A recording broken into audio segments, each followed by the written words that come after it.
Bienvenidos a otra cara de la verdad. Hoy vamos a hacer un viaje fascinante a través del tiempo para descifrar la historia del clima de nuestro planeta. Y es una historia curiosa, porque parece contada a dos velocidades completamente distintas. Para empezar, quiero lanzar una pregunta que a primera vista puede sonar extraña. A ver, ¿qué puede tener que ver la órbita de nuestro planeta, algo que pasa a millones de kilómetros, con el tiempo que hace en nuestra ciudad? Pues resulta que tienen muchísimo que ver. Para entender lo que pasa hoy, tenemos que echar la vista pero que muy atrás. Vamos a intentar sentir el verdadero pulso de la Tierra, un ritmo increíblemente lento de calentamiento y enfriamiento que ha marcado su historia durante eones. Fijaos en esta línea de tiempo. Durante como mínimo los últimos 800.000 años, la Tierra ha estado en un baile constante entre glaciaciones, donde se enfría poco a poco, y periodos interglaciares, donde se calienta de forma relativamente rápida. Es una especie de respiración planetaria, un ciclo completamente natural que existía mucho antes de que nosotros llegáramos con nuestras fábricas y coches. Y ojo, que esto es muy importante, que el planeta se caliente no es algo nuevo. De hecho, si nos vamos hace 125.000 años, en el último periodo cálido entre glaciaciones, resulta que hacía incluso más calor que justo antes de la revolución industrial. Esto nos demuestra que el planeta sabe de sobra lo que es estar en un estado cálido, es parte de su historia. Vale, entonces la pregunta es obvia. Si esto es un ciclo natural, ¿qué o quién dirige esta orquesta? ¿Cuál es el motor que impulsa estos cambios tan enormes a lo largo de miles de años? Bueno, pues la respuesta no la vamos a encontrar aquí abajo, sino ahí arriba, en el cosmos. La clave de todo esto se conoce como los ciclos de Milankovitch. Suenan complicados, pero la idea es sencilla. Son pequeños, lentísimos y predecibles cambios en la forma en que la Tierra se mueve alrededor del Sol y sobre sí misma. Son cambios casi imperceptibles para nosotros, pero a escala de miles de años son los que deciden cuánta energía solar llega a cada parte del planeta, y por tanto marcan el compás de las edades de hielo. Imaginaos una danza cósmica con tres pasos principales. El primero es la excentricidad. La órbita a veces es casi un círculo perfecto y otras veces se achata un poco, se vuelve más elíptica. El segundo es la oblicuidad, es la inclinación del eje de la Tierra, que varía un poquito.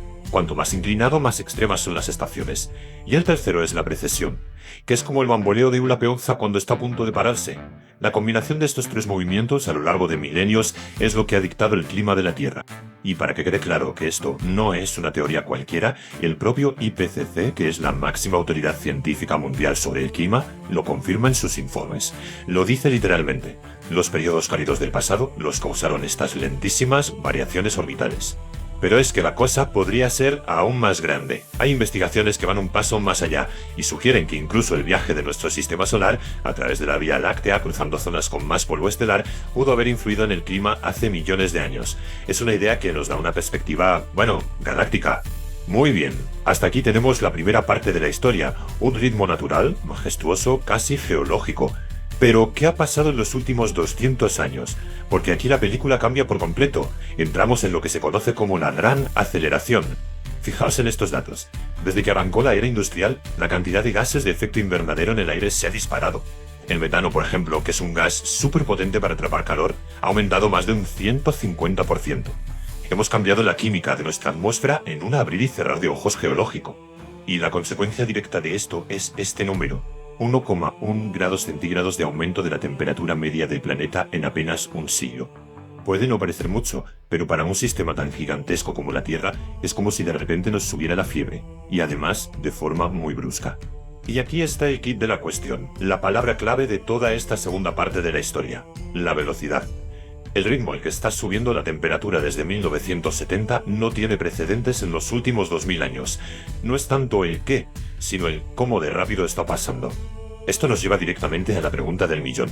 Si los ciclos cósmicos son demasiado lentos para explicar esta subida de fiebre tan repentina, ¿qué está pasando? ¿Quién o qué ha pisado el acelerador del clima a fondo?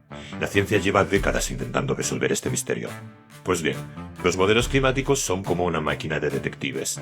Permiten separar a los sospechosos, y cuando separan las causas naturales, como el sol o los volcanes, ven que su efecto en el calentamiento reciente es prácticamente nulo. En cambio, cuando meten en la ecuación la influencia humana, bingo, explica prácticamente todo el calentamiento observado. Y de nuevo, por si quedaba alguna duda, el consenso científico es abrumador. El último informe del IPCC utiliza una palabra que en ciencia tiene un peso enorme: inequívoco. O sea, que no hay debate científico al respecto. La influencia humana es la causa. Esta tabla lo resume todo a la perfección. Por un lado tenemos el pulso natural del planeta, un ritmo lento, predecible, que se mide en miles de años. Y por otro tenemos esta fiebre actual, rapidísima, sin precedentes y causada por nuestras emisiones, que se mide en décadas. Son dos historias, dos ritmos, dos causas totalmente diferentes. Entender qué lo causa es fundamental, porque nos permite mirar hacia adelante. Ya no somos simples espectadores del clima. Nos hemos convertido, queramos o no, en los protagonistas, y eso nos pone ante una encrucijada con diferentes caminos a seguir. Lo que vemos aquí no son predicciones, son proyecciones. Básicamente son los ¿y si? ¿Qué pasaría si reducimos drásticamente las emisiones? Pues nos iríamos a un escenario como el azul. Y si seguimos como hasta ahora o incluso aumentamos, pues nos vamos a los escenarios naranjas y rojos. Como veis, el futuro no está escrito, depende del camino que elijamos tomar como civilización. Y la diferencia entre un camino y otro no es solo un número en una gráfica. Cada décima de grado cuenta. Hablamos de consecuencias muy tangibles, costas amenazadas por la subida del mar, olas de calor cada vez más bestias, problemas para cultivar alimentos, sequías más largas, en fin, un mundo muy diferente. Durante millones y millones de años, fueron las fuerzas del cosmos y de la propia Tierra las que escribieron la historia de su clima.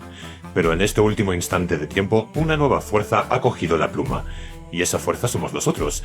Así que la pregunta final, la que de verdad importa, es ¿qué capítulo vamos a escribir a partir de ahora?